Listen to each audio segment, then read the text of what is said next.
Puncture wounds, while often appearing deceptively minor, can introduce harmful bacteria deep into the soft tissue, creating an ideal environment for an abscess to form. These deep-seated infections are particularly concerning because the entry point may seal quickly, trapping pathogens such as Staphylococcus aureus inside. As the immune system fights the encroaching bacteria, a pocket of purulent material develops, leading to localized swelling, significant pain, and radiating heat. Identifying these symptoms early is vital, as a neglected abscess can lead to cellulitis or even more severe systemic infections if not addressed. Proper assessment by a medical professional is necessary to determine the depth and severity of the wound, ensuring that treatment is tailored correctly to prevent further complications from occurring in the foot or body. When a puncture wound leads to a deep-seated abscess, incision and drainage serve as the definitive treatment for achieving source control. Unlike superficial infections, these deeper pockets often require a precise surgical approach to fully evacuate the trapped pus and debris. By creating an adequate opening, a healthcare provider can relieve the intense pressure that causes persistent pain and allow the infected area to begin healing from within.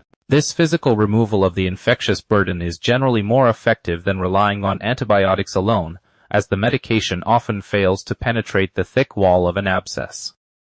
This procedure is performed under strict medical guidance to ensure that the cavity is adequately drained and the risk of the infection spreading into surrounding healthy tissues is mitigated.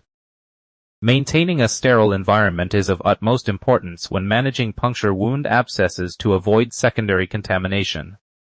Before the procedure, the site is carefully cleaned with an appropriate antiseptic to reduce the bacterial load on the skin surface.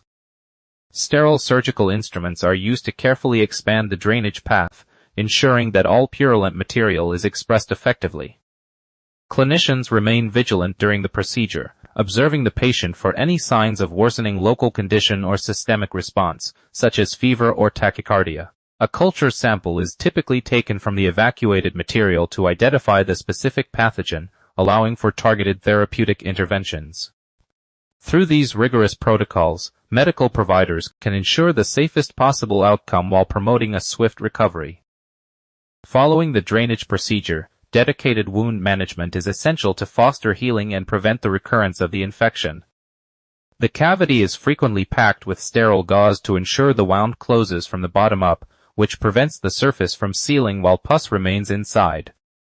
Patients are instructed to return for scheduled dressing changes and must monitor their foot closely for any signs of renewed swelling, persistent redness, or discharge. Proper hygiene is a fundamental pillar of recovery, involving consistent hand washing and the careful protection of the wound site from dirt or excessive moisture. By strictly adhering to these medical instructions, the patient can effectively support the natural healing response and minimize the chance of the infection returning or spreading to deeper structures.